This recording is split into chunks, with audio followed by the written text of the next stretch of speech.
Hey there, and welcome back to Say It Right. Today's word is one that's often serious, sometimes emotional, but very important to say correctly. Divorce.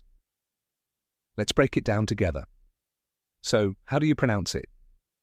The correct pronunciation is divorce. Let's go step by step. First, D, like the start of dish. Then VORS, rhyming with horse. Now say it with me, dih-VORS. One more time, dih-VORS. Great job. So what does divorce mean? Divorce is the legal ending of a marriage. It means two people who were once married have chosen to separate officially and move on with their lives. Example: after 10 years of marriage, they decided to get a divorce. Did you know the word divorce comes from the Latin divortium, which means separation? It's been used in English since the 1300s.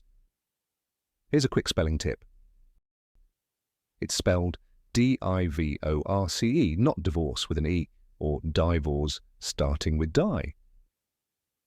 Now that you know how to pronounce and understand divorce, you can use the word with confidence and clarity. Thanks for watching Say It Right. If you found this video helpful, give it a thumbs up, hit that subscribe button, and share it with someone learning English. Keep practicing, and I'll see you in the next video. Take care.